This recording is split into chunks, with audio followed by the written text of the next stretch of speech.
عادل صاحب بہت شکریہ آپ کے وقت کا۔ یقینی طور پر معاملات بڑے دلچسپ ہیں۔ پیپلز پارٹی اور مسلم لیگ نون کے جو اکابرین ہیں وہ بہت جلد ملنے جا رہے ہیں۔ اب اس ساری صورتحال میں کیا ان سیاسی جماعتوں کو اس چیز کا ادراک ہے کہ اکیلے ان کے بس کی کوئی بات نہیں ہے، تو جو بھی کرنا ہے دو چار لوگوں کو ساتھ ملا کر کرنا ہے، اور اگر اچھا ہو کہ وہ ہم خیال بھی ہوں، تو یہ اسی پر کوششیں ہو رہی ہیں؟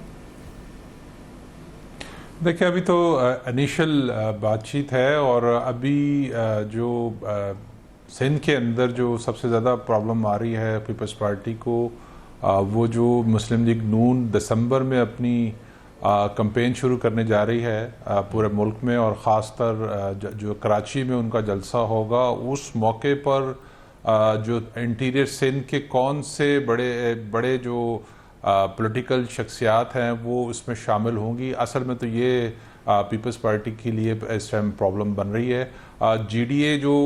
اتحاد تھا 5 جماعتوں کا، اس میں فنکشنل لیگ چونکہ الگ ہو چکی ہے، فنکشنل لیگ مسلم لیگ نون کے ساتھ رابطے میں ہے، اور جو جی ڈی اے کے جو الیکٹیبلز تھے جو جی ڈی اے میں شامل جماعتوں میں، تو وہ بھی مسلم لیگ نون کے ساتھ رابطے میں ہے۔ آج جو بشیر میمن کی ملاقات ہوئی ہے جو سابق ڈی جی ایف آئی اے تھے نواز شریف سے، تو وہ اسی سلسلے میں تھی۔ کچھ چیزیں جو ہیں انیشلی وہاں پہ شروع ہو چکی بھی ہیں، تو یہ سب کچھ جب نواز شریف دسمبر میں جو ہے وہ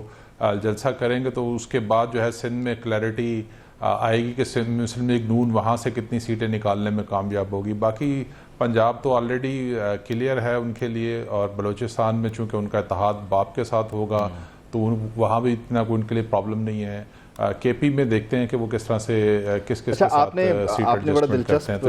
کہا کہ مسلم لیگ نون کے لیے پنجاب کلیئر ہے، تو ابھی تو 21 تاریخ کو واپس آئے ہیں، آج نومبر کی جو ہے وہ 6 تاریخ ہے، تو اتنے سے دنوں میں یہ کلیئر ہو گیا یقینی طور پر 2018 کے انتخابات میں، بلکہ اس سے بھی پہلے جو ایک ووٹ بینک توڑنے کے لیے ایک مذہبی معاملہ ہوا، اور اس کے بعد پھر ووٹ بینک ٹوٹا، پھر ٹوٹتے ٹوٹتے تحریک انصاف کی طرف گیا۔ اب ان سارے لوگوں کو واپس آپ سمجھتے ہیں لے آیا گیا ہے، انہیں کنونس کر لیا گیا ہے، جو ایک نیوٹرل ووٹر ہوتا ہے جو کسی بھی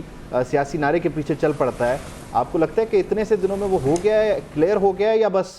کلیئر ہو گیا ہے؟ دیکھیں، اس میں 2-3 چیزیں ہیں۔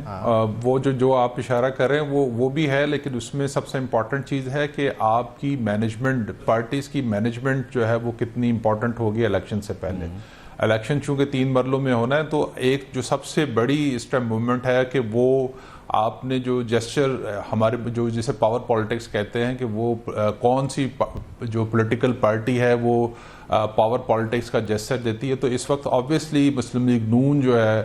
وہ اپنا جو جیسچر ہے نواز شریف کی آمد سے لے کر اب تک وہ یہ جیسچر دینے میں کامیاب ہو گیا ہے کہ جو اس کی جو اقتدار ہے وہ اس کے لیے آسان بنایا جا رہا ہے تاکہ وہ حکومت میں آ سکے۔ تو یہی میسج جو ہے وہ ہر الیکشن سے پہلے نون لیگ جو ہے وہ اس بار کچے پیروں پر نہیں ہے، اور سارے لوگوں کو وہ ایک میسج جو دینا چاہ رہی ہے وہ دے بھی رہی ہے۔ لیٹس سی ہوتا کیا آئندہ آنے والے دنوں میں۔ بہت شکریہ